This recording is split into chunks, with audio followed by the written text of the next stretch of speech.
What is good, everyone, and welcome back to episode 2 of the Nostalgia Plus Ultra podcast. My name is Nostalgia. Joining me is, new name on Twitter, Zozo's Bizarre Adventure. What's going on, my guy? What's up? What's going on, man? Not much, man. I'm chilling. Before we get into the episode, I want to kind of start with an apology to everybody who listened to episode 1. If I had $1 for every time I said the word like or I swear, I'd probably be able to pay my rent, or at least my like Wi-Fi bill and stuff. Oh, I know my that God. for my internet and my cable. I know for a fact if I counted how many times I said like or in that podcast episode, I'd have a lot of money. Basically, I didn't even notice when we were recording. I think it's just one of those things where you kind of listen to yourself back and you're like, oh my God, this sucks. But I mean, it is what it is. It was the first episode, so there's gonna be a lot of kinks and stuff we're not good at yet. I'm pretty sure if we continue this and we listen back to episode 1 and we're on Lord willing, episode 50 or something like that, if we get to that point and I look back at episode 1, it's gonna be 10 times worse than what it is. Yeah, of course. But I mean, I just kind of got flashbacks to DVC's class where. Oh my God! Do you remember? So I had to do. Remember my capstone where I had to do I had to do a podcast. It was like me and Peyton doing a podcast. Yeah. And me and him did the first episode, and he was like, "Oh, Peyton sounds really good on the mic. You don't." And I was like, "What the fuck?" Of course. I was like, "Oh man." Of course, Peyton. Oh man. Peyton's a natural on the mic. But he's a charming man. That podcast was fun. We might have to start that up again, honestly. I have two separate podcasts going at the same time. Why not? I haven't even started the first one, really. But yeah, get into stuff. So Zoe, what have you been listening to, playing? What have you been watching? What's up? Shit. I started playing Persona 5, finally, after 5 years. Yeah. It's been a minute. It lives up to the hype. Holy shit, it's good. I'm about 20 hours in, and it doesn't feel like it. It feels like everything's going by quick. Genuinely, if someone feels like they don't like turn-based, I think like me. I think this is the game to start with, because it's everything is so different about this game. They're like, the battle system is crazy. Like, you can, obviously melee attack, or you can use your persona. Like, everyone has a persona that has different spells and shit that you can use. Some use SP, which is their MP. Some use HP. You have a ranged weapon. Everyone has like a gun, so you can use that instead of your melee.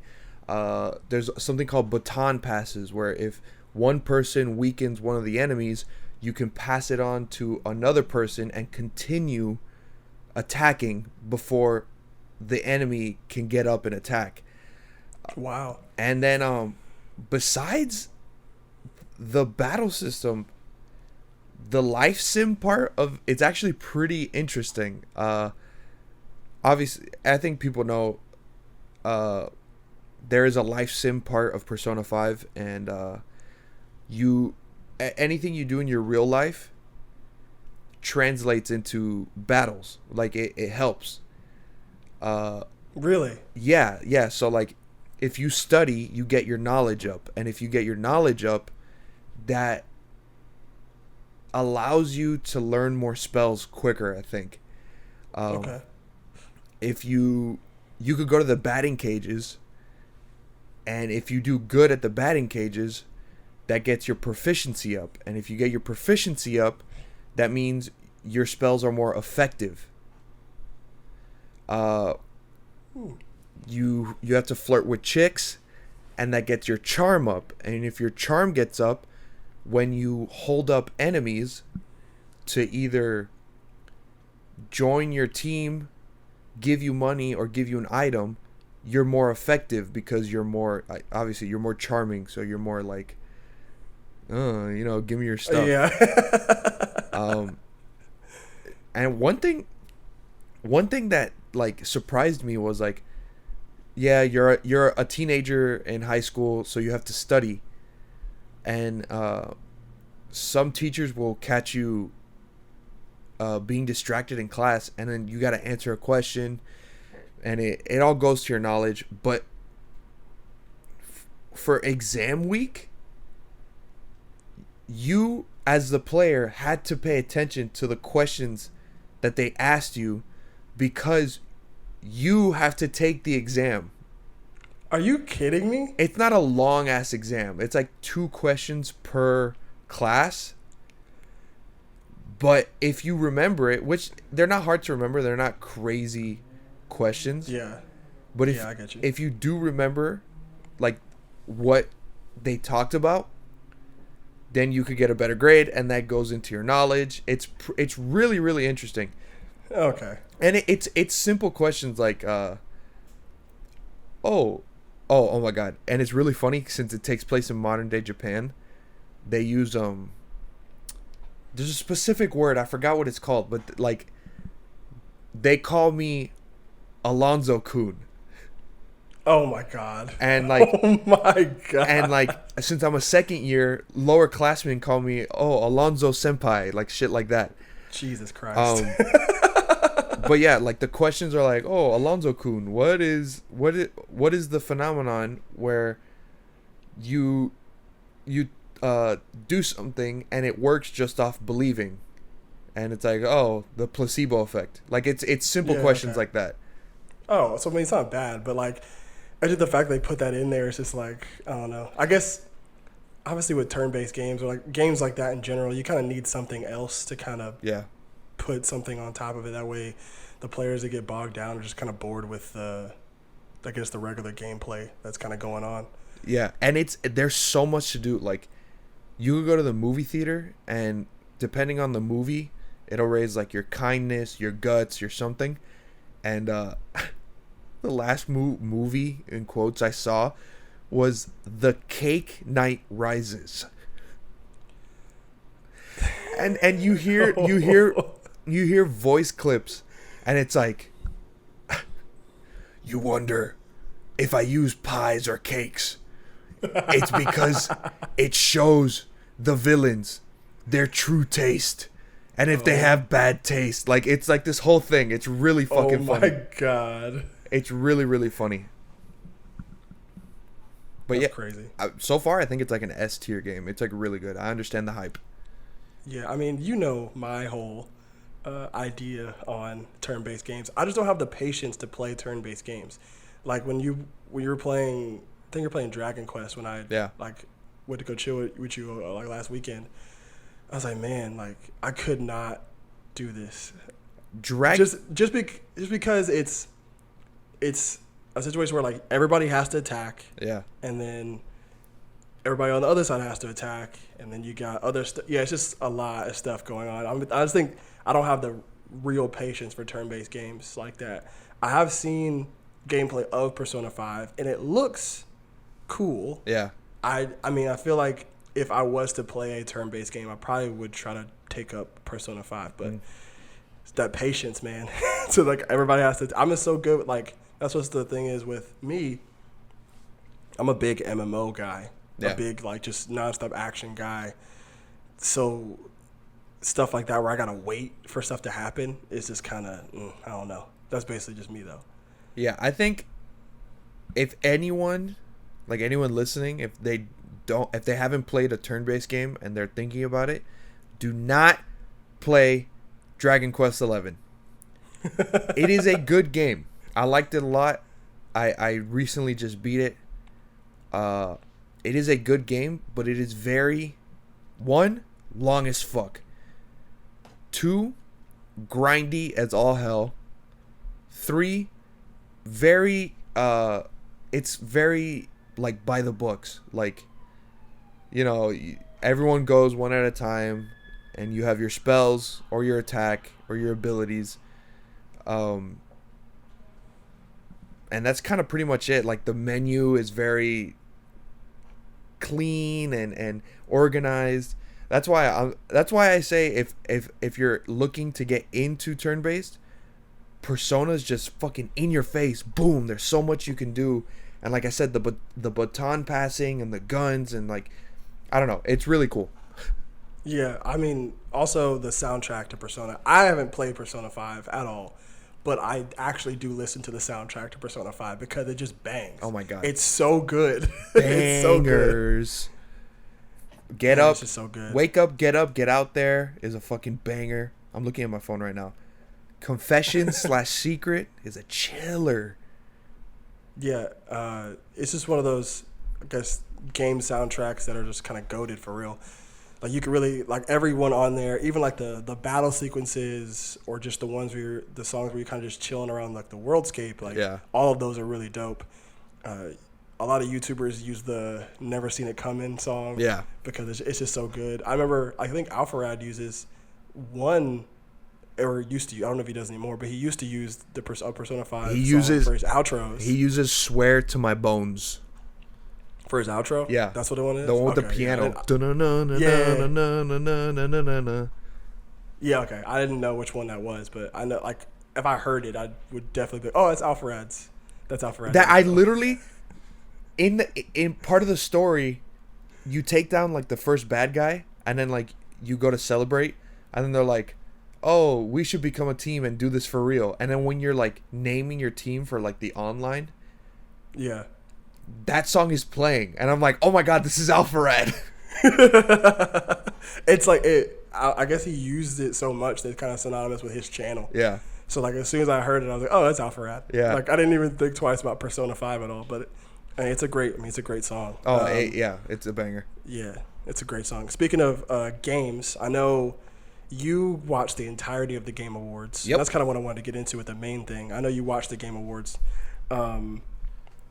I came in kind of late, so because I was working, but I did catch a good bit of it. So, I mean, I know you wrote some notes down. I have some stuff, but I know you wrote some notes down because you watched the majority of it. So, give me a little bit of a rundown on what you thought about it. I have a few notes, and I wrote down all the winners. To tie it into Persona, they're re-releasing Persona 4 Arena Ultimax, and it looks so fucking fun. I actually want to play that game for real because they're porting it to Switch, right? They're porting it to the Switch and to PS4, but I think I'm gonna get it for Switch too, so we could play online. Absolutely. It looks. I'm definitely getting it for Switch. Looks crazy fun. I haven't played a 2D fighter in a minute. I think the last one was Injustice 2. Wow. Yeah, because I've been on the Smash wave. That's my favorite fighting game. I mean, obviously. I mean, Smash is just kind of universal, honestly. Yeah. Something that surprised me, Telltale came back. Yeah, I saw that. Like, I'm a huge Telltale fan. Yeah. I played a good bit of their games. When I saw, like, I already knew it was, like, Star Trek from the get-go with the spaceships and, like, the way they were wearing the uniforms. But I was like, I guess it's, like, another Star Trek game that they're coming out with.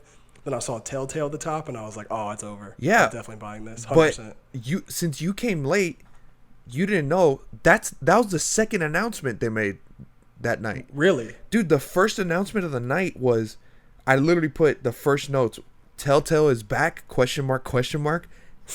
They're doing a game based on The Expanse, which is an Amazon original, like, sci-fi thing. Okay. I have seen that. Like, I haven't watched any, but it's been on, like, my Fire Stick, like, ads all the time. It's crazy because, like, they went under for a few years. But why? Like, what was the reasoning for that? Dude, I think it was because the gimmick kind of wore off. Or maybe they just didn't do, like, they did Minecraft story mode, and I don't think that sold very well. All of their games, minus that one, probably hit. All of their games hit. I like their games. I played their Borderlands one, and it was really good. I liked it a lot. Yeah. Oh, they did a Stranger Things one? I don't think that one sold either. I don't think that one did either. That one, you would have thought would have sold, though. They did Guardians of the Galaxy. I remember Batman was the Batman game they did was big. That one and the Wolf Among Us are my favorite ones. The Wolf Among Us was good.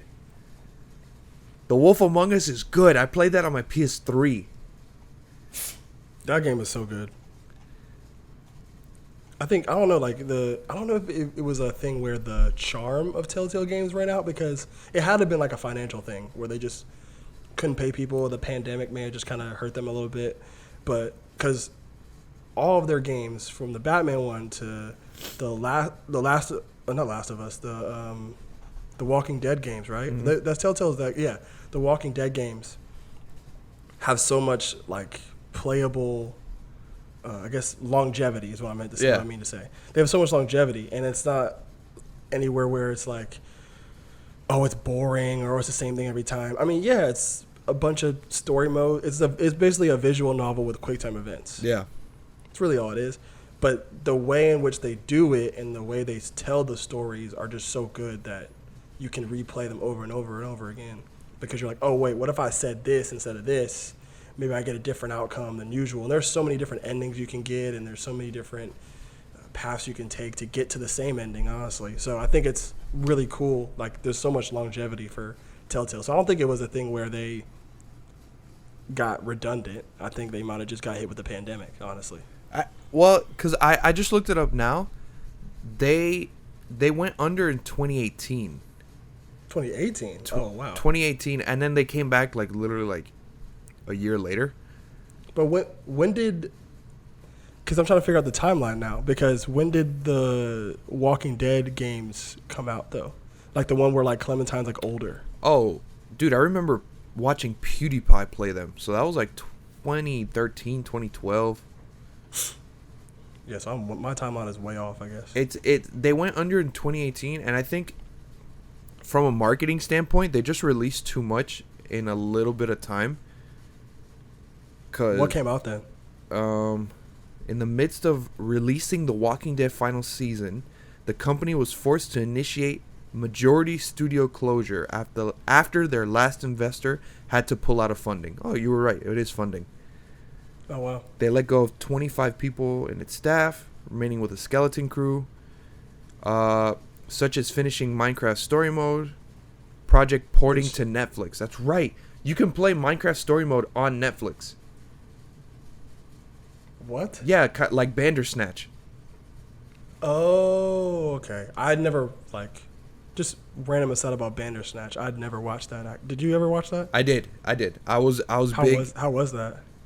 It was cool. I mean, it's weird because you associate Netflix with like binging stuff and like, oh, like when The Office was on there, it's like, oh, let me watch The Office again. Or our friend Allie likes How I Met Your Mother, and she just keeps rewatching it. Bandersnatch isn't really anything to rewatch. Like, I did it myself, and then I did it with a friend to show them like, yo, this is cool, and then I have never done it again. It's just odd. Yeah.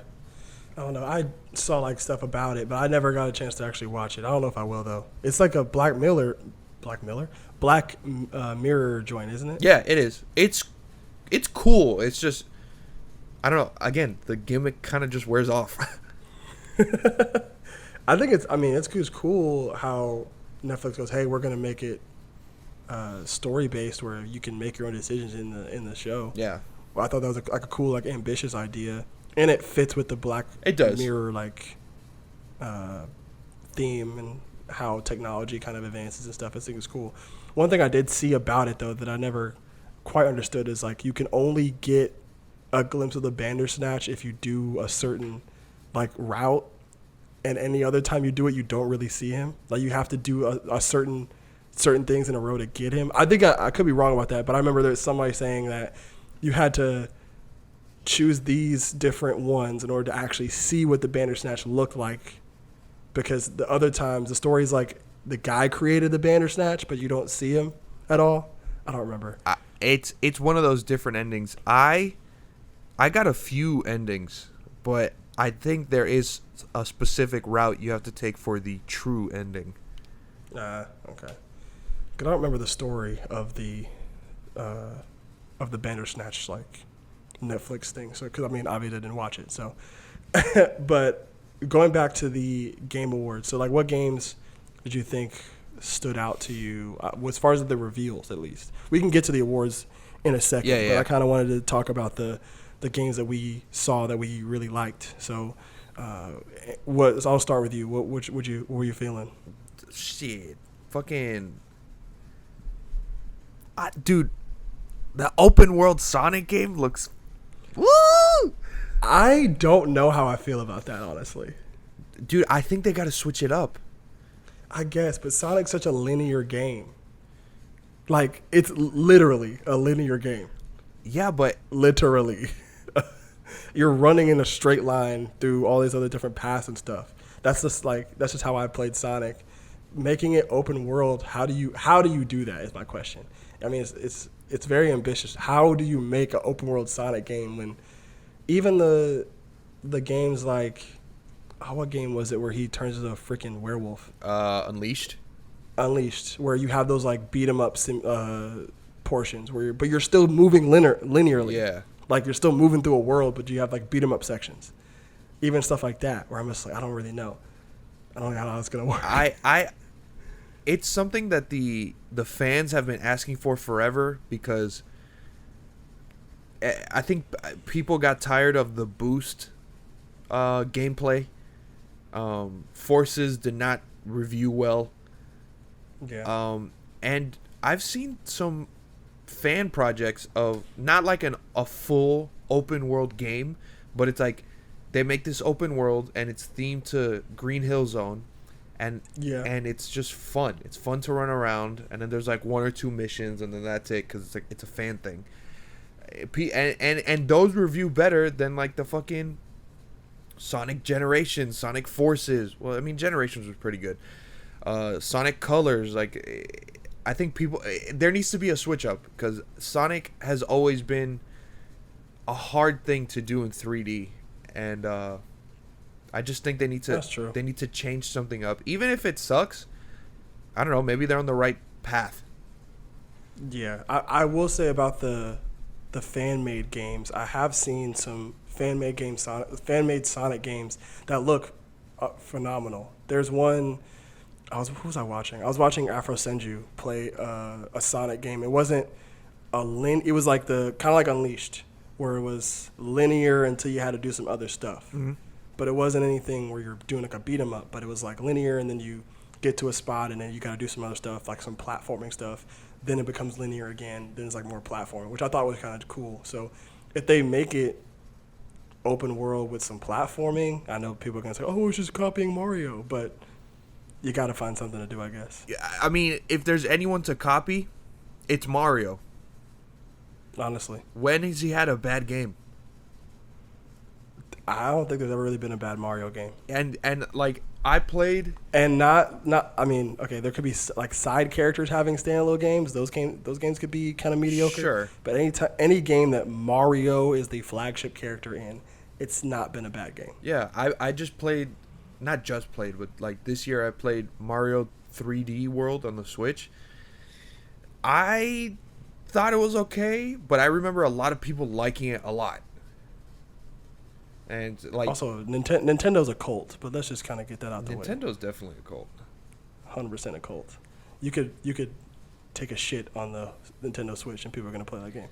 Listen, I also am a little mad when Nintendo re-releases games for full price, but then I buy those games at full price. Spoken as a true believer in the Church of Nintendo. Definitely. I mean, that's not me though. What? Okay. I do have a Switch, but if they're re-releasing games at full price, I'm sorry, I'm just not gonna play it. I'll play something else. There are too many games on the Switch that are good for me to keep playing re-releases. What game? What game caught your eye at the awards?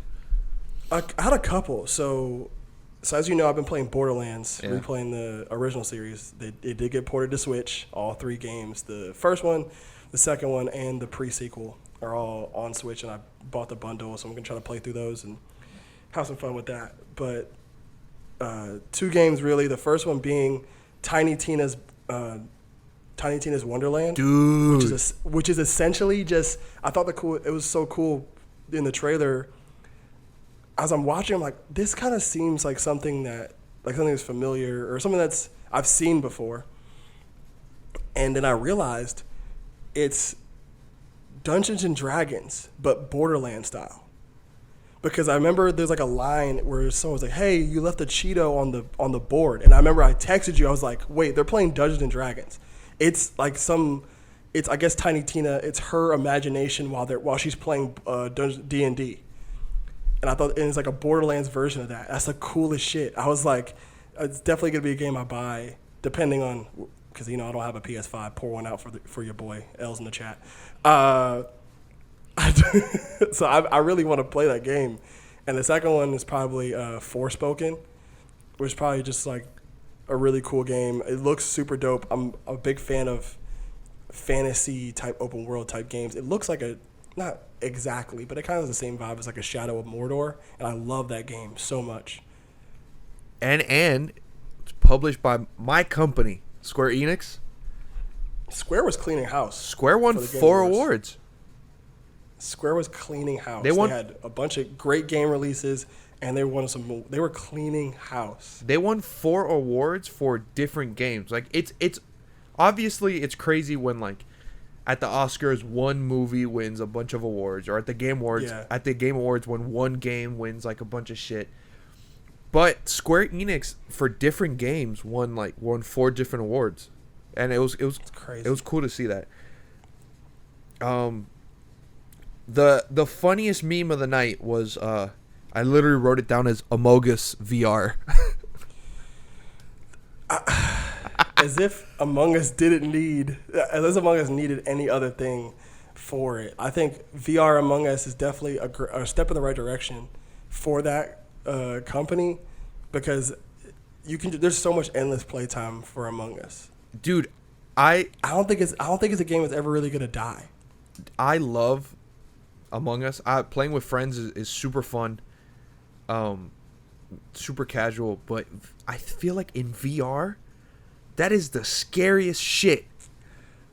Could you imagine, like, you just doing a task, you turn around and somebody's in your face? No, hell no. That's what the trailer was. The guy was just trying to put in the code, and he turns around and fucking crewmate all up in his face. Exactly. I think it's gonna be a great time. I know for a fact a lot of the YouTubers that I know that play VR are gonna love that game. I know Berlizzi has to play. Berlizzi's gotta get on it. He has to play virtual VR Among Us. He has to. He's a big VR guy anyways. A lot of some of his best playthroughs have been VR games. Yeah. And he needs to do that. He needs to get other people on that wave too, because that looks like a great time. I just know Disguised Toast editors finally healed their hands and started crying with that announcement, because he's going to get back on the 7-month Among Us everyday train. Dude, I remember when literally every big YouTuber was on Among Us. Yeah. That was a wild ride. It was like 7 months straight, bro. Just Among Us. I mean, it was funny. That's how I got into. It was great. That's how I started watching Ludwig. He's like my favorite streamer now. But fucking, that was crazy. One game, I wrote this down. One game that you thought looked cool. I also think it looks kind of cool. I don't know if I'm gonna play it though. Nightingale. Yeah. Is that I think it was the one where you could go through the portals and have kind of build stuff with the community. It seems like a sci-fi fantasy version of Rust a little bit. It looks like Rust mixed with Monster Hunter.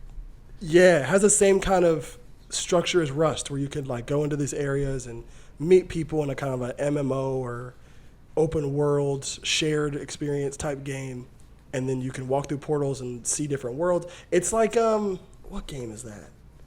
The one that was super ambitious, where you could fly different planets and shit. Oh, No Man's Sky. No Man's Sky. It kind of had the same vibe of No Man's Sky a little bit, where you can discover new lands, new worlds, and new animals and stuff going through these portals.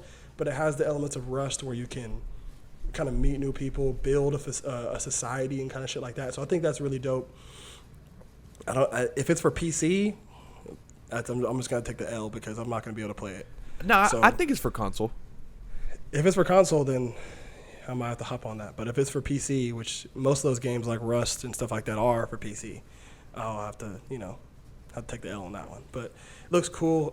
What else did I see? The Suicide Squad trailer. Dude, I was just For the game. I was just about to mention that fucking Goku That shit Flash. was so dope. That shit was so dope. Dude, Rocksteady has not missed. They announced that game last year, and then this year I saw the new Suicide Squad, and I was like, when does that game come out? So I looked it up, and I saw it's made by the same people who made Arkham. I had never played the Arkham games. I played all three, made by Rocksteady this year. So Rocksteady doesn't miss with Arkham games. I am a genuine fan. I am hype for Suicide Squad. It is crazy looking. So I know you're more of the comic book guy for superheroes and stuff. So the killing of the Justice League, right? Yeah. Is that a real thing that they have to do, or is it just like, I guess, part of that story? It's happened, not in the main canon, but it has happened. They have tried, at least. Growing up, I didn't read too many Suicide Squad comics. I kind of kept to the classics, the Batmans, the Flashes. Yeah. But yeah, they definitely have tried to kill the Justice League with a bigger squad. I know that for sure, because those Suicide Squad comics are ruthless. Like there's not one Suicide Squad that has come out and everyone's alive. Damn. Yeah, they have killed a lot of people. God. Well, I mean, those people always get brought back in different universes and worlds anyways. Exactly. Okay. Random aside for comic books, okay? Because manga's different. Manga just sticks to one canon storyline. Definitely different. And we're good. One canon storyline, one universe. We're not making spin-offs of shit. Comic books really kill me because it's like, oh, this character died, but in world B75. But then the character will be alive in a different storyline. Oh, he's in world N12. Like, what the? Why? Why do that? Listen, That doesn't make any. If you're gonna kill a character, kill a character. If you want to learn more about that, because there's a huge thing with DC. DC is kind of the first one that started it way back when. Yeah. You got to look up. It's this guy on YouTube. He's called Trailer Drake, and he talked a lot about comic books. But like, they did kill characters, but then audiences got kind of mad. So then they do a reboot of the whole universe, but like they make it this big event. It was called Crisis on Infinite Earths. But then they did it. Oh, is that the one where Superman or somebody goes back in time and just like destroys the world? They have to rebuild it. Is that what they call like the New World shit? Yeah. Someone destroys the world, but then they did it again with Flashpoint. I think everyone knows what Flashpoint is. That's when the Flash goes back in time to save his mom. And then a bunch of shit happens, and then that's when they did the New 52, and everyone had like. That's what I was talking. That's what I was meaning. That was like New 52. That's what it was. That was like 2012, and then everyone had like different costumes. Nightwing went from blue to red, and no one liked it because he looks better in blue. Absolutely right. Yeah. Who the fuck puts Nightwing in red? It's literally the same exact costume, but his thing on his chest is red, and everyone's like, "This is fucking no. Make him blue again." Save that for the Red Hood. 100%. Save that for, was it Todd? Yeah, Jason Todd. Yeah, save that for Jason Todd. That's his color. Going back to the Game Awards, I have a bunch of shit in caps because that I thought were hype. What is it? The first one, I thought this was so funny. Guillermo del Toro sneak dissing Konami for firing Kojima. Dude, I didn't catch it at first. I think you said something to me, and I had to go back and listen to it because he actually. And what's funny is when I listened back after he said it, he goes. You could hear the crowd. You could hear the crowd in the background go. Ooh. It's because him and Kojima are like, one, they're friends. Two, Guillermo del Toro was supposed to be was supposed to help him with Silent Hills, the one that was supposed to come after PT. Yeah, I remember that. So he was pissed that Konami one, fired his boy, two, canceled his game. Yeah, there is that. Also, that game, that movie Nightmare Alley looks kind of dope too. Oh hell yeah, it does. The game looks that movie looks dope. Speaking of movies, this was crazy. For those of you who don't know, I was lucky enough to snag myself a PS5. Fuck you. Sorry. No, sorry. During the game, I'm a little bitter. During the Game Awards, they did this whole Matrix thing, and then they were like, "Oh, right now for free, you could download." It's called The Matrix Awakens, and it's a tech demo for the Unreal Engine 5, the newest one. Bro, the beginning of that thing, it switches back from filmed Keanu to game Keanu. I couldn't tell the difference.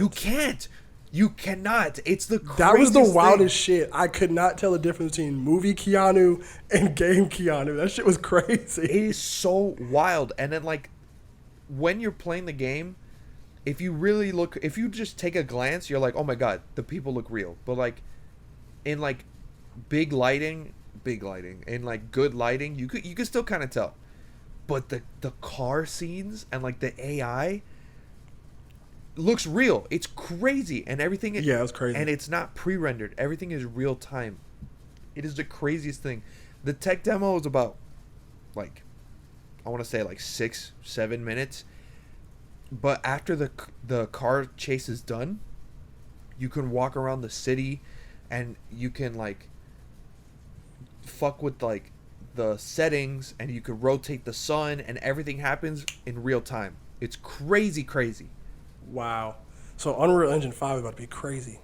I think whoever pushes Unreal Engine 5 to their limits is it's going to look good. But that just means, like, whoever wants an art style, whoever really doesn't care about, like, making things look realistic, and they like Persona 5. Persona 5 is an anime game.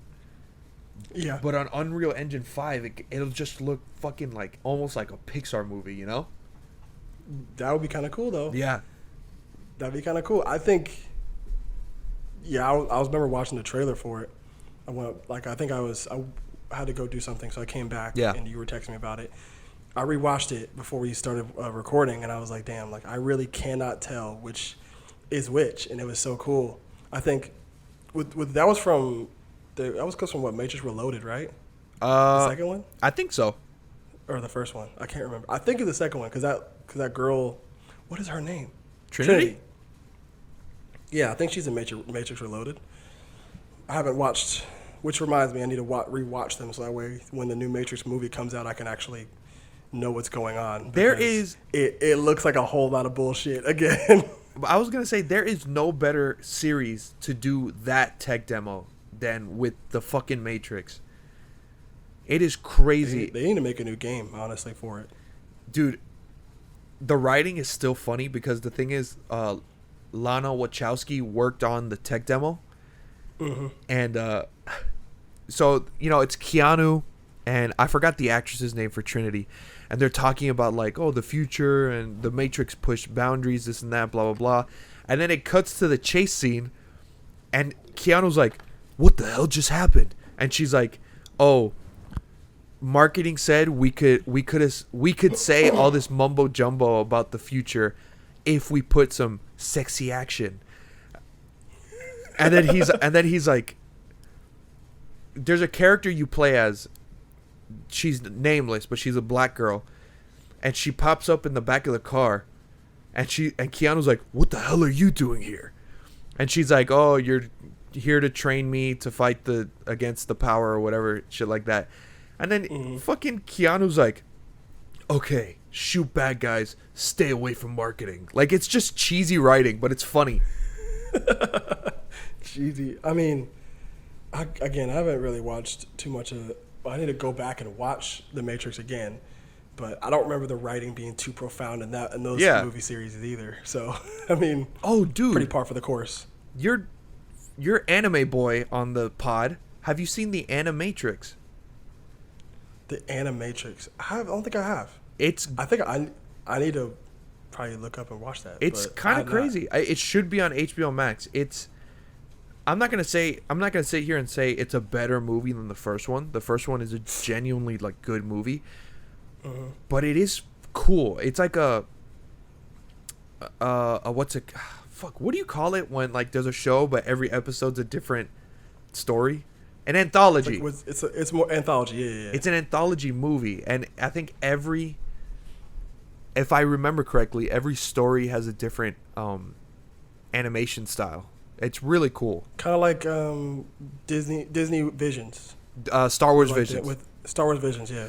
Speaking of Star Wars, That's by the way, that's on my list for best animes of the year.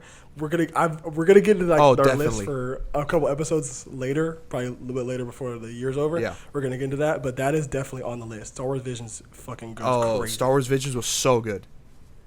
But speaking of Star Wars, they announced Star Wars Eclipse, and I'm kind of mad they didn't show any like gameplay. I guess it's really too Yeah. soon, but it's made by Quantum Dream, who makes Detroit Become Human, Heavy Rain, Yeah. So they make good games.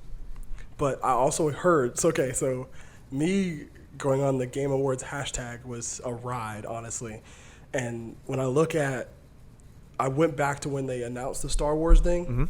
They were like, "Oh, Jeff Knightley subtly calls out Activision Blizzard for bad practices," and then the very next, like right after it goes, Star Wars by Quantum Dream. Wait, what's wrong with Quantum Dream? I don't know. Apparently they have. I guess I need to do research. I guess I'll bring it as like an editor's note for the next episode. But apparently Quantum Dream has a lot of problems too. Wow, I didn't know that actually. And Bungie too, my boys.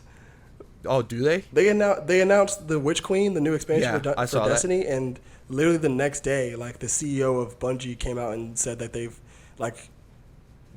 addressed internally their own problems with like a toxic work environment and stuff.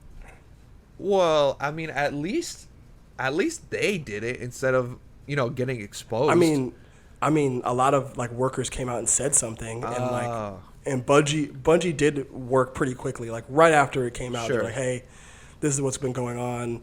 We understand this is a problem. We're slowly but surely trying to fix it, even though doesn't seem like it's gonna get fixed pretty. It's not a quick fix. You know what I'm saying? I think Bungie, now that they're in a situation where they're their own independent game developing company, Yeah. and like they're not with Activision anymore, which is great for them, because now they can make Destiny the way they want to make it.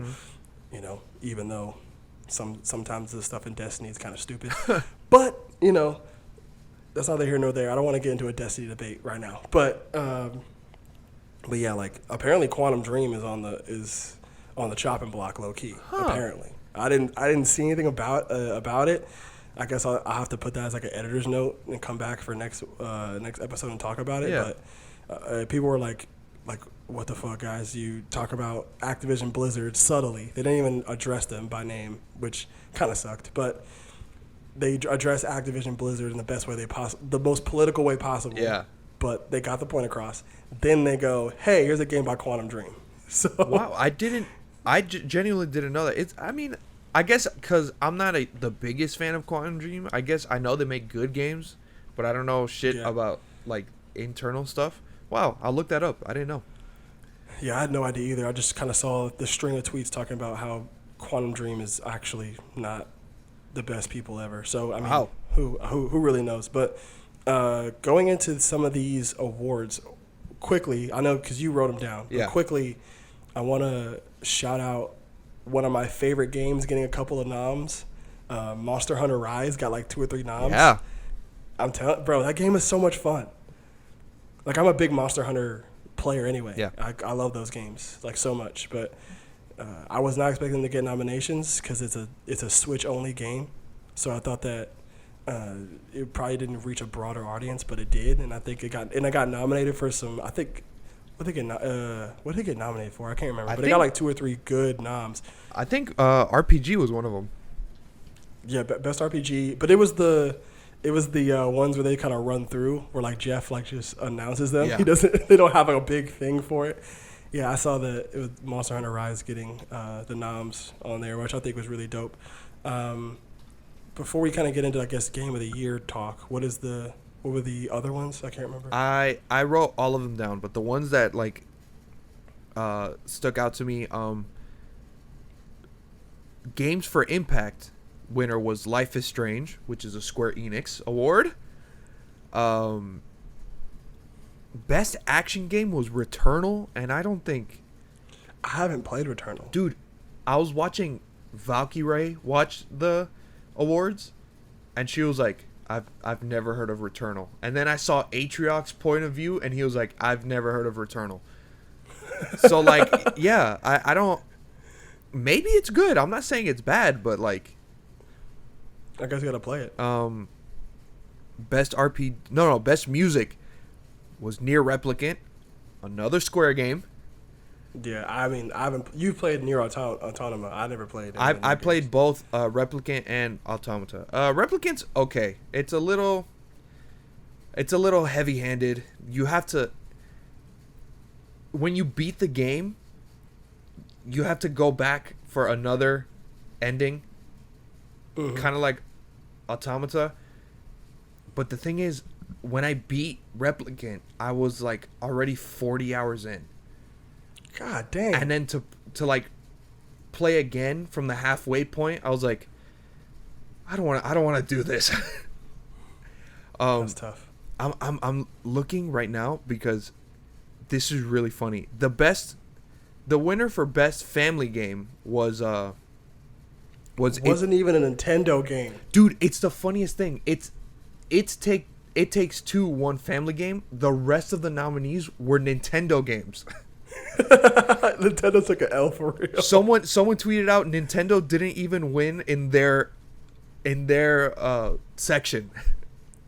They had every chance to win, and the only one that wasn't Nintendo won. I think It Takes Two is a good game though. It won Game of the Year.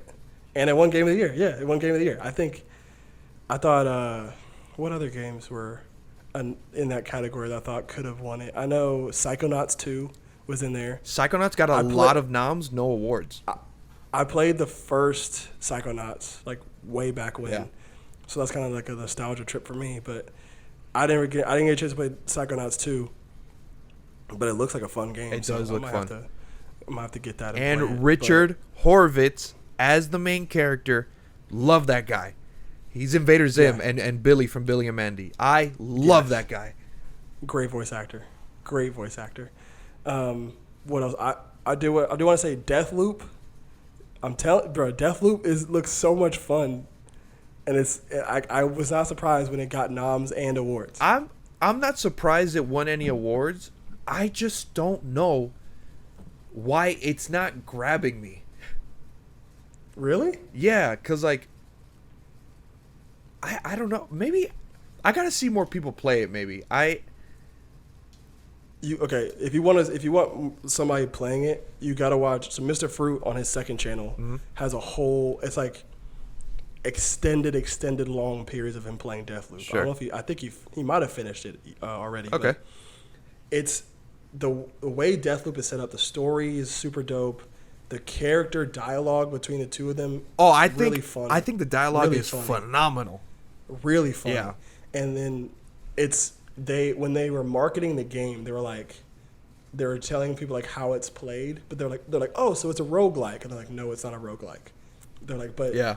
it has roguelike elements added to it. So like you can basically, the story is you wake up and you're in this loop, and you have to kill all these certain people in order to get out of the loop. Yeah. Right? So when you go through a certain, I guess, section of the loop, you start to learn more information about it. Kind of like how a story in a roguelike goes anyway. Yeah. You start to learn more information about the world and how to kill certain people. That way you could do it all in one run. But you can save some of your power ups and weapons and other stuff like that to take with you on the next run. So it is somewhat like a roguelike, but there are other things attached to it that you can do in different gameplay elements that don't necessarily make it the exact model of what a roguelike is supposed to be. Sure. And I think one of those things I thought was really cool was the fact that you could play as the antagonist and hop into other people's loops and try to kill them. Yeah, I think that's the coolest. That's so cool. When you told me that was very interesting. Right. So there's a part, like, at any point in time, you could be going through the loop, and the main, like, antagonist of the story, you kind of have constant communication back and forth with her the entire game. But at random points in time, the AI version of her will pop into the game and try to kill you. And that way it stops your run. That way you don't learn anything, you don't gain any weapons or abilities or whatever. If you kill her, you get an ability or you get some new shit. So the thing that they started doing, I don't know if I haven't seen anybody do it yet. And I know Mr. Fruit wanted to do it. By the time of him playing the game, it wasn't available yet. It was an option, but I don't think you could play it yet. So if you log into the game one day and go, hey, I don't wanna play as the main character and go through the loop. I want to go try to fuck some other people up. So you can log in you can play as the main antagonist, like the girl, and you can connect to a server, hop into somebody else's game, because at random times that lady comes to try to kill you in the story. So you could hop in as her and play against somebody else and try to kill them.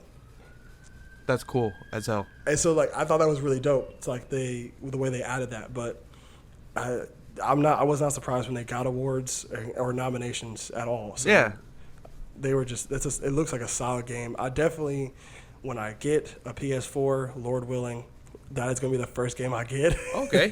I'm gonna play that game, 100%. What else was in that? Oh, Resident Evil Village. I played it. I liked it a lot. Is that the one where you're in the? Oh, it's one with Lady Dimitrescu, whatever her name is. Yes, big vampire mommy. Jesus Christ. Oh, she won. She had Twitter in a chokehold. Her voice actress won Best Performance. Figures. And she was also tall and showing boobie. Really? And showing boobie. Oh, Lord. Everyone in Valkyrie's chat was like, "Oh, mommy vampire," and then she started walking up, and everyone was like, "Mommy." No. Why? That meme needs to die. She looked good. I'm not saying she didn't look good. I'm saying that meme needs to die in a fire. I'm looking at the best family game nominees, and it's literally WarioWare, Super Mario 3D World plus Bowser's Fury, New Pokemon Snap, Mario Party Superstars, and It Takes Two. And It Takes Two won. A little bit about It Takes Two. That game, it's a fun game, like 100%. It is. I think there needs to be more games like that. Because, like, I know it started with A Way Out. A Way Out is a great game, too. Yeah. Where you could it's like a co-op, shared experience type game. There's got to be more games out there like that. But I think it's just like that concept is super fun, and you can do a bunch of different stuff with it. Like it's honestly, It Takes Two is like a PG version of A Way Out. Honestly, you basically just can do these little mini games on the side that are not related to the story. You can kind of go wherever in the world and do some other weird stuff. And I think the concept of It Takes Two, of it being like a metaphor for, I guess, being able to love one another and cherish the time you have with each other. It's a very, kiddie, feel-good type theme for the game. And, I mean, it works, though. So it looks like a really fun game to play. So it also won Best Multiplayer Game. It won a few awards. Yeah, I mean, it's a good game. I will say that I was not expecting it to come up that often. I thought there would be other games that came out that year that would be in that conversation, but I mean, I have no problem with It Takes Two being in that high of regard, honestly. Yeah, same. Something that I found interesting before we head to the next topic, because we do need to talk about something important. Yes. Most anticipated game for the second year in a row was Elden Ring. And here's my thing. It's 2 years in a row. When are they coming out with the game? It comes out like in February. So they shouldn't have won it 2 times in a row. But here's my thing. Sure, George R.R. Martin, big name, obviously made Game of Thrones and their books. So having him on a game is hype. Genuinely, it's cool. It's like Guillermo del Toro working with Kojima. It's like kind of the same thing. I will not be spending $60 just to die fighting the first enemy. There's no way in hell you're gonna. And I know people hearing this would be like, "Oh, he's not good at Soulsborne games." Yes, that is exactly why I'm not going to be playing it.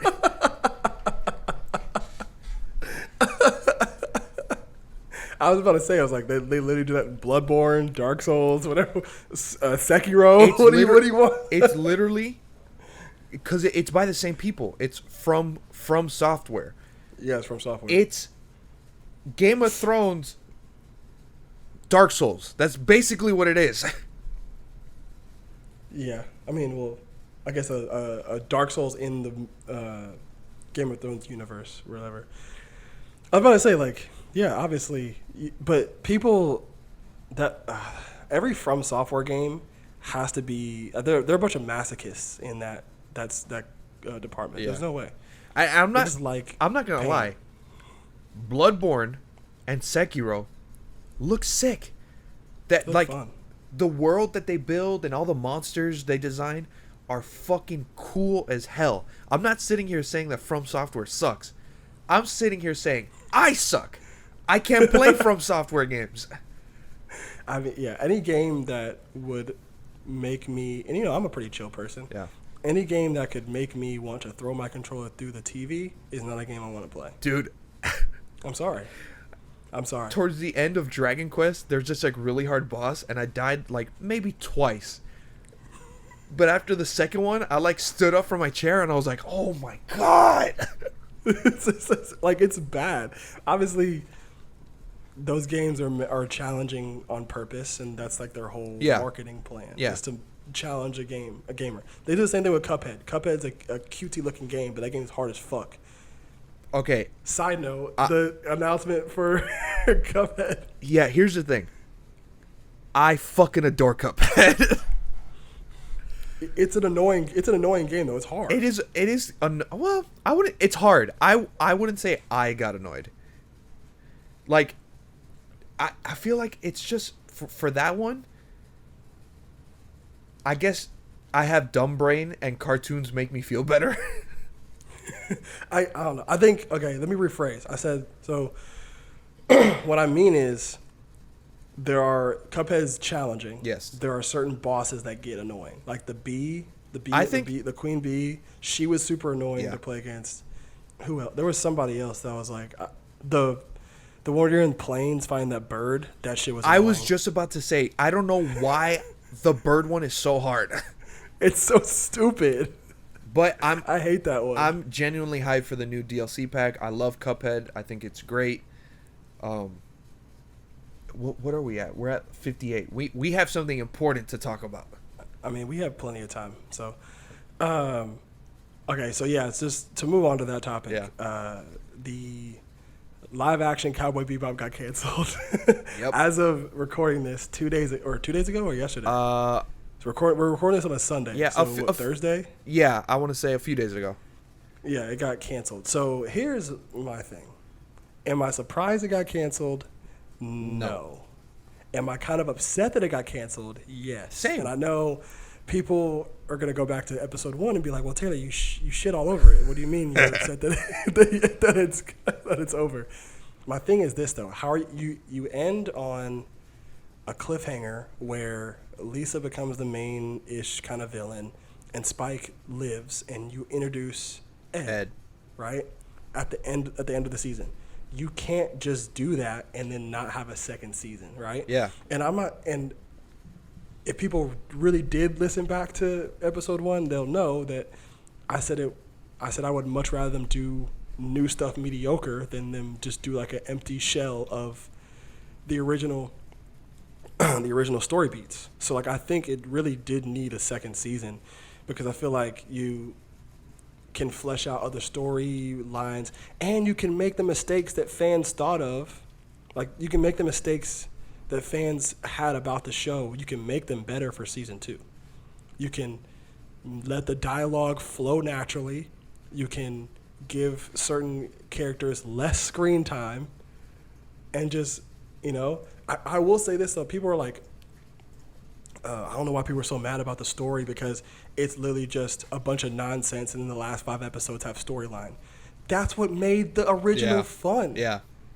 That's what made the original good. Yeah. It was episodic, and they just kind of drip feed you lore. They drip feed you story, but it's mostly just episodic, random off story beats that kind of showcase the characters. There wasn't necessarily a need for a story. If they had 26 episodes of no story, I would not have cared. Yeah, same. About for the original because it was just that good. But the last 5 episodes kind of give you the rest of the main story, especially Spike's the main character story. Yeah, of course. If they had done more episodic versions instead of just keeping it one storyline, I probably would have liked it better, low key.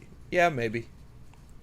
I mean, if they just did like not exactly the same story beats as the original, if they made new villains, they made new whatever, they kept a couple of different story beats from the original the same. Sure.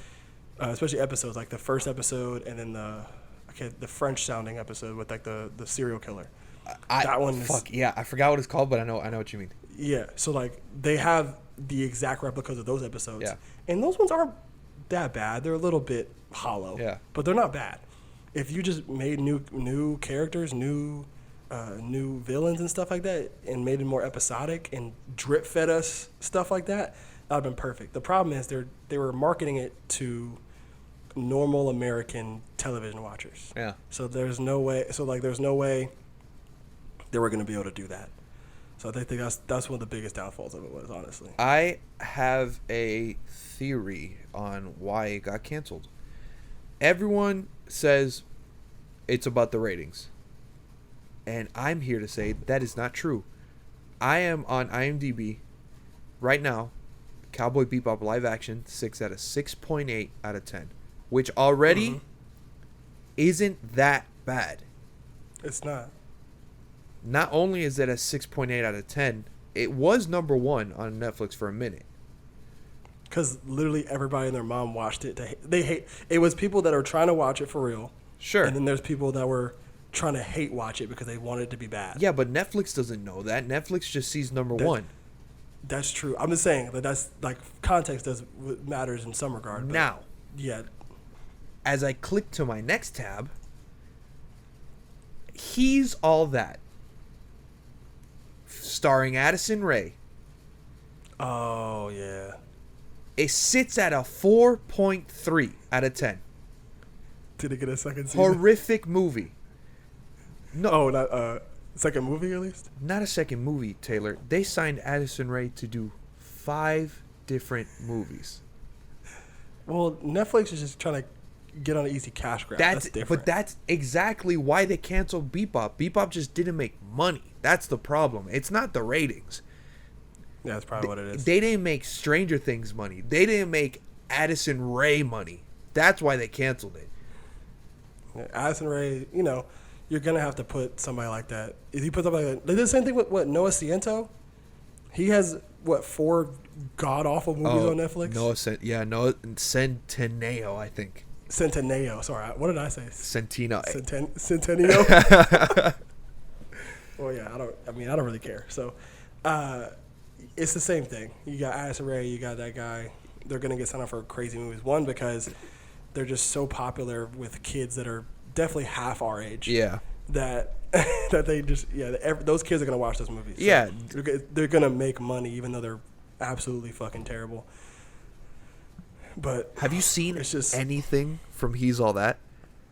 No, and I don't plan. Okay, you don't have to watch the movie, but watch Danny Gonzalez talk about it. That popped up on recommended. I gotta watch that. This movie is horrific. Dude, it looks like a fucking high school production play. Not only that, The writing is so fucking bad. And the product placement, like there's literally a scene where it's like, huh, did you save me a slice of Pizza Hut? And she has a bag of Doritos that's facing the camera.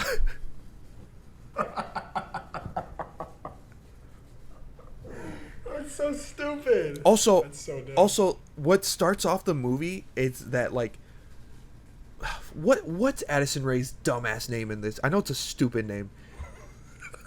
Her name is Paget Sawyer, God, that's bad. and she's an influencer, and she's on live, and it's like, oh, it's my boyfriend's birthday, so I'm gonna give him cupcakes, and then Wait, I did watch this. Okay, I did watch this. okay, I did. that she walks into his trailer, and he's cheating on her. Yes, I watched this. And then, I watched this. And then she has like, she's crying, so she has snot in her nose. How does it make sense that a dude gets caught cheating and they flame the girl for it? They're like, oh yeah, like she looked really ugly in this video because she was crying and had like shit all over her face. Oh, like, it's like, oh, you're losing fans because you're having a natural reaction to getting cheated on. It's like, wait. Oh, this male was caught doing something very, very deplorable, and I don't like him. But look at funny snot girl. Like what? That's what like, happened. What are people trying to pull here? What are people trying to do here? That's so stupid. And That's also, so another thing that kind of gets me riled up.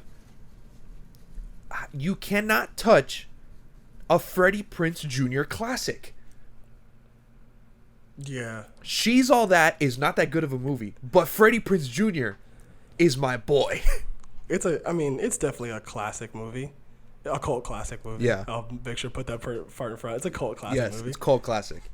That storyline is not new. No. Fucking what? Love Doesn't Cost a Thing is the same thing. Yeah. Love Don't Cost a Thing is the exact same movie. Also, I watched that movie recently, and that movie is hilarious. Really? Yes, it's so fucking funny. Steve Harvey's like the dad. Nick Cannon plays Steve Harvey. Holy shit, he did used to act. The dynamic between Steve Harvey and Nick Cannon is actually fucking hilarious. But regardless, going back to just the Cowboy Bebop thing. So I did see a tweet, and I definitely agree with it. I don't know who said it, but they said if Cowboy Bebop live action got canceled this quickly, because mostly the fans of Cowboy Bebop were pissed off that it was bad. Mm-hmm. Or they thought it was bad. There are people that I see that I follow that actually thought it was good, but Sure. You're entitled to your own opinion. Yeah. I didn't think it was that good, but it is what it is, right? They're like, if Cowboy Bebop live action got killed this badly online, I can only imagine what the One Piece live action is gonna do. And man, dude, I'm so like, I actually really want to watch that One Piece live action. Yeah, so do I. I'm genuinely excited for it, and it's frustrating because I know it's gonna last one season and get canceled, and not because it's gonna be bad. It's because people won't accept certain things about the show, right? So I know I may sound hypocritical, but you know what I'm saying. But again, you got to listen back, because I said that I would much rather them do stuff new that's mediocre than it be hollow, right? So, but what about having the creator working on the live action? You don't think that'll? Oh no, I think that'll, if Oda decides to change stuff, then it's it's fine. It's, again, I'd much rather them do something different and it be bad than them do a bad version of the original story, right? Yeah. So my thing is this: people are mad about the fact that Nami doesn't have big boobs, or the fact that they don't think Usopp's black, which is the dumbest shit I've ever seen. That is the stupidest shit. That's so stupid. I was like, oh, Nami's flat chested. It's not realistic. Man, shut the fuck up. Dude, fucking shut the fuck up. Stop being horny. Right. Like, what the fuck is that? No one cares. She looks like Nami. She does. She looks like Nami. The dude that plays Usopp looks just like Usopp. He was born to play that role. He does look like Usopp. Also, and can we agree, in the anime and the manga, Usopp has nappy hair. He does have big lips though, which is slightly racist, but I'll forgive Oda for that. One Piece is old, One Piece is old. But so, he has nappy hair. Like he looks the part. They said Oda literally. There's like a part. I don't know if it's like a editors or authors notes that people asked Oda, "Hey, where is everybody from?" They literally described where everybody's from. Yeah. Like how Luffy's from like Brazil. I could be grossly misquoting the original answer, but I know like Luffy is from Brazil. Sanji's from Japan. Yeah. No, so that's not. No, Zoro's from Japan. Sanji's from like France. Nami's from Sweden, I think. Oh. You know what I'm saying? So, and then Usopp's from like Africa. Oh shit. Or like Egypt. Africa or Egypt, regardless. But I think it's Africa. But like, you know what I'm saying? Like, wait, something just popped into my head. Is it racist of Oda to make Usopp the shooter? oh my god. I'm not even gonna answer that. That's stupid. Hey, he's a ride or die. He's black. He got the strap on him. He's Luffy's shooter. He's Luffy's shooter. He's Luffy's shooter. I'm fucking dead. But like, you see what I'm saying? Like, people like when they came out with the actors, like, oh my god, why are they doing this? It's like they're all Japanese. No, they're fucking not. They're not. They're not all Japanese. The only person that's Japanese is Zoro, technically. Yeah, and yeah, you know what I'm saying? It's because you watch sub, so they speak Japanese. Like no, like fucking part 1 JoJo, they're British, but if you watch the sub, they speak Japanese. In Vinland Saga, there's like a language barrier element to the story. Yeah, but they're all speaking Japanese, and they're like, oh, do you speak Finnish? Because I don't speak whatever. Yeah. It's like they're both speaking in Japanese because it's made by a Japanese company. Great. What do you mean? Great Pretender. Great Pretender is a great example of that. Great Pretender, exactly. They're all, you could either choose for it to be dubbed or subbed. Yeah. Laurent is from France. You know what I'm saying? Vanessa's from like, she's from like Great Britain or lived there for a time. You know what I'm saying? Or France, I think. Yeah. You know what I'm saying? It's just a language barrier, but they're all speaking Japanese because it's made by a Japanese company. But that's why I think the One Piece live action is gonna take a hit because people just are racist. Oh, because Luffy. You see, because the thing is, I didn't know that whole thing where Oda said Luffy's from Brazil, and they casted, I think, a Portuguese actor to play Luffy. Right. And I didn't know that, so I was like, huh, that's interesting. That's an interesting take. But now it makes sense. Yeah. You get people that look roughly like the places they're supposed to be from. Yeah. And then that way it adds authenticity to the actual story. Then you have, I hope they, if they do something different with the story, that'd be cool. Like, I really don't care whether they do original or not. Sure. I don't know where they're going to pick up the story from. It could be they pick the story up from the beginning. Yeah. Which would be cool. Which would be cool. Because of the cast that they announced, I think their first season's going to be getting the gang together. That first arc is actually like it's a very iconic arc. I just watched, like, I've never seen One Piece ever, and I just saw until they meet Sanji. Like, I saw them getting the gang together. It is enjoyable. Obviously, it's from the 90s, so it feels like Pokemon, but it's still pretty enjoyable. Yeah, it's definitely, I think watching that is probably going to motivate me to continue to watch One Piece. It's just, man, it's just such a grind. Such a grind. I might end up just reading it because it's just big things a little bit easier. My boy reads the manga, and he always says like, oh, One Piece is the greatest, not the greatest manga, the greatest anime, but one of the greatest world building things in fiction like ever. He says the world is so cool. Yeah, a lot of episodes. I might just read it. Yeah. Reading manga makes it way easier. You just, read it's 20 pages. It takes you like 10 minutes depending on how fast you read. Sure. 5 minutes if you just like do whatever, but I'm definitely going to have to get that together. Now, you yawning on the pod? That's crazy. Bro, when you texted me. Crazy. You texted me, you were like, pod at 12, and I pushed it back 30 minutes because I had just woken up. I got up this morning and I was like doing my stuff or whatever, and I look at the time. It's like 11:30. I was eating breakfast. Yeah. I was like 11:30, and I kind of like sat to myself and I was like, It's not going to be a 12.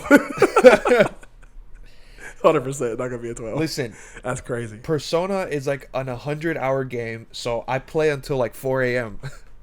Yeah, you're a night owl. Like, I don't understand how you go to bed at 4 a.m. I don't understand I don't understand that. I don't understand Your whole family is are night owls. Your dad, Mia. Bro, it runs. Your mom has a job, so she like leaves kind of early. But it runs in the family, guy. That's crazy, dude. That's crazy. I cannot. I think the latest for me, especially if I have work, the latest for me is like 1 a.m.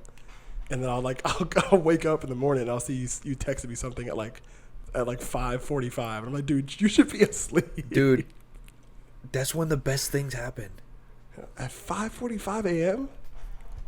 Wait.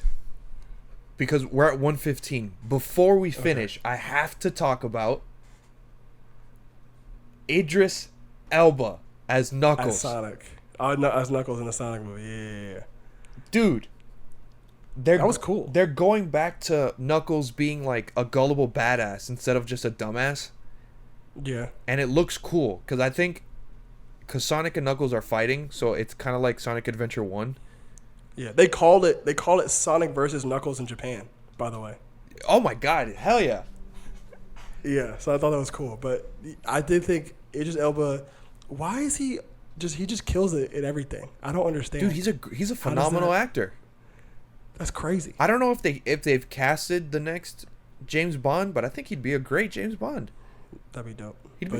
I'm excited for that Sonic movie. I'm glad they got the Sonic stuff somewhat right. Yeah.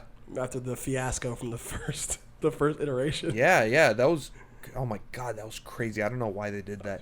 That was really bad. I like Ben Schwartz as Sonic. I think he's a good Sonic voice.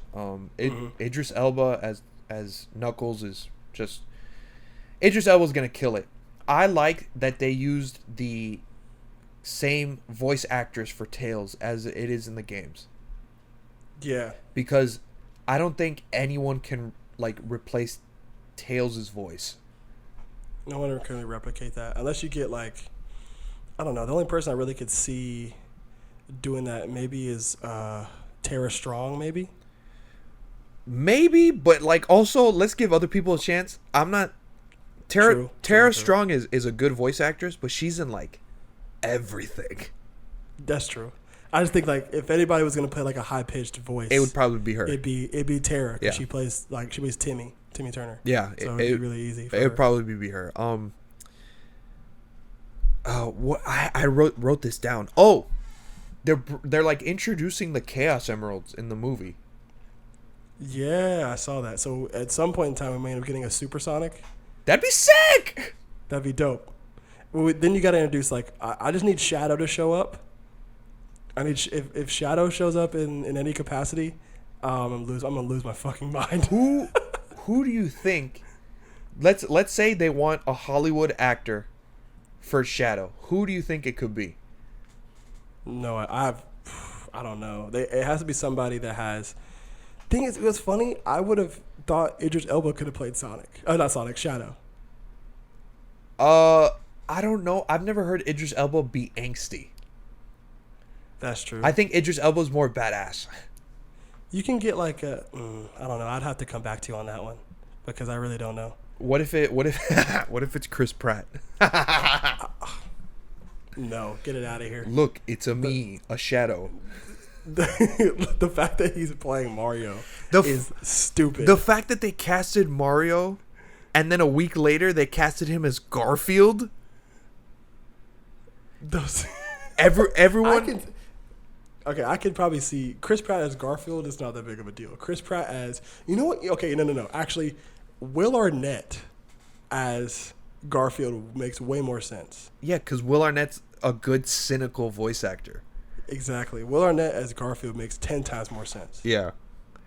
But regardless, I just need to see Shadow show up, or at least a hint that we're gonna have. It's gonna be like some post-credit scene where Shadow shows up. That's exactly what's gonna happen. Yeah. It's gonna be a post-credit scene. They're gonna. I think they're following the adventure canon a little bit because like Eggman comes down from space, and I think that's like the space colony arc for all you Sonic fans out there. So I think Shadow's gonna be like the experiment gone wrong, and he's the perfect whatever he is in Sonic. The perfect life form. Yeah, that's what it is. Absolutely, the perfect life form. That's okay. Yeah, just side note. I really kind of want to make a video about that Shadow game. I was just about to say, if Shadow is in the movie, do you think they'll make him say, "Disgusting black creatures, get out of my sight"? Oh my god, I love that video. I love that clip so much. Disgusting black creatures, get out of my sight. I played so that funny. game on my GameCube as a child, and Facts. since I was a stupid child, I thought this game is fucking sick. I was like, oh, Shadow cusses in this game? Fire. Shadow says, "Damn." When you get hit, he says, damn. Shadow has a gun? When does Sonic have a gun? Oh my god. Fire. Okay. Why'd they give him a gun? I don't know. It was great, though. He's literally the fastest thing on Earth, and he can attack people by rolling into a ball. Why? But let me pull out a glizzy real quick. Dude, the opening cutscene is him like on a mountain, and he just pulls out an AK.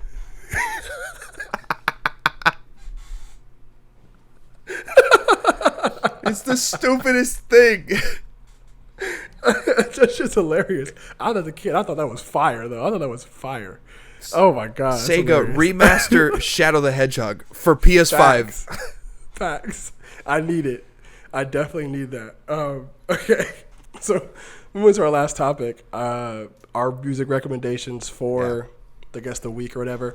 What I kind of want to start doing at some point in time is curating weekly playlists on Spotify. Yeah.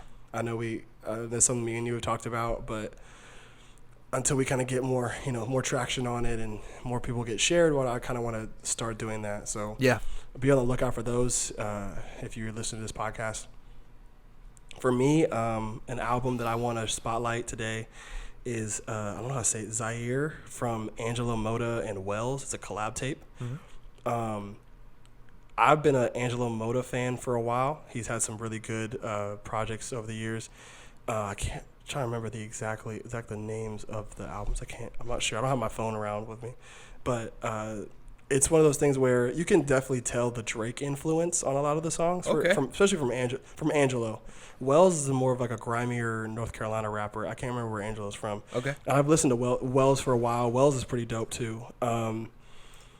They got they're together, have really good chemistry. They flow really well. The songs just sound really smooth. They flow from one song to the next. The features are really cool too. Notable songs, I would say Tornado, Light in the Physical, and then NASCAR and Tornado go crazy, especially like Tornado being that lead off song that really gets you like in the whole vibe of the rest of the tape is super dope. And then the second one, it's like a single. It's off like a color show from Dean Spencer. It's called, I think it's C'est Revier. I think it's how you pronounce it or whatever. Uh-huh. It's his live color show, but he's releasing it as a single, probably for his next album or whatever. Cool. It's only like a minute 20. Sure. It's really short, but it has a very like playful type beat to it. But the content level, what he's talking about is a lot about growing up in the area he's from and how a lot of the people that he grows up with, because he's pretty young. He's only like 20, maybe 19.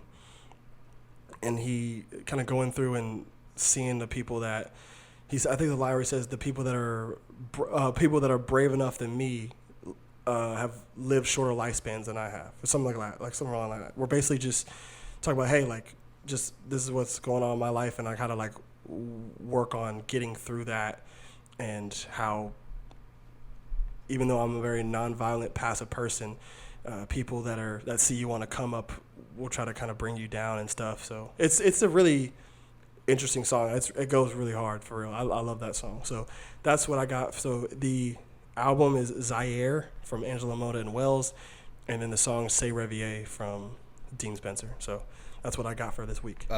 My album recommendation this week, it just came out, is Beat Tape 2 by Benny Sings.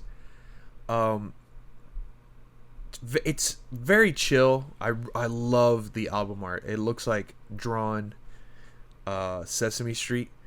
Benny Sings is like this singer slash producer from, I want to say, Europe, like the Netherlands, around there. He makes a lot of chill music. He on this album he has Mark Rebillet. I don't know how to say his last name. Mark Rebillet. Mark Rebillet, Kenny Beats, and he has a song with Made in Tokyo, which is very it's kind of funny that he does, because he's very chill, and Made in Tokyo is very just like, you know, he's like, he makes bangers and shit. Standout songs on this are Look What We Do featuring Jones, Beat 100 with Mark, Money and Guns is good. I like Song 13 on it, which is weird. Song 13 is number 10 on the album. Like, you just need to move it over a little bit. Just get it just a little bit. If you want to listen to something chill, you know, relax a little, that album is definitely something to listen to. The single I want to recommend, Kyle's dropping a new album soon. He just dropped a song called Perfect. And considering that he has pink contacts with hearts in them, it's very much a like lovey-dovey album. But this song, it's like it sounds like he's going back to like his roots from like the first mixtape, Beautiful Loser, and it's like a almost like a house song. I wouldn't say house. It is definitely like EDM inspired. It's a little funky. His flow on it, it's like double time. He's kind of, it's a catchy song, I think, and it's fun to listen to. That's good. Cool. I might have to check it out. I did not know he's releasing a new album, so I'll definitely have to get on that single. But that looks like it's about done. Anything else you got? Nope, not today. More Persona 5 updates later, because the story is crazy. Yeah, absolutely. I'll definitely I might as well just give you the Twitter login. That way you could just tweet about Persona 5 from the account. Hell yeah. If you want to just do that. I'm down. Yeah. Well, if you're listening right now, thank you for listening. I appreciate you guys tuning in with us and having a good time with us, listening about the Game Awards, our music recommendations, anime-related stuff. I appreciate you guys listening in. Again, you can find us on Twitter at @NOST+Ultra, all one word, or Nostalgia, plus Ultra on Twitter if you want to search by the name. Instagram is Nostalgia+Ultra, all one word. Andre Alonso 17 on Twitter. Zozo's Bizarre Adventure is the name if you want to look that up too. Yep. Add us on YouTube. We got some stuff going on. Again, my goal is to get a YouTube video up on the channel that's not this podcast, because hopefully we can put this one on YouTube. I want to get an upload up for a video that's not this podcast by the end of the year. That's my goal, to get one up. So that's kind of what I'm working towards. So feel free to follow us and stick around, interact with us on Twitter. If you're listening to this and you're in the Anime After Dark clubhouse thing with all the other guys in there with Worst Generation Podcast, Anime Analytical, and Blanime Podcast, if you've seen some of my tweets, give me a follow. If you're interact with us listening to this podcast, I really appreciate anything kind of counts. So that's been me. I'm Nostalgia, Zozo's Bizarre Adventure, as seen by Zoe, Nostalgia+Ultra. Peace out.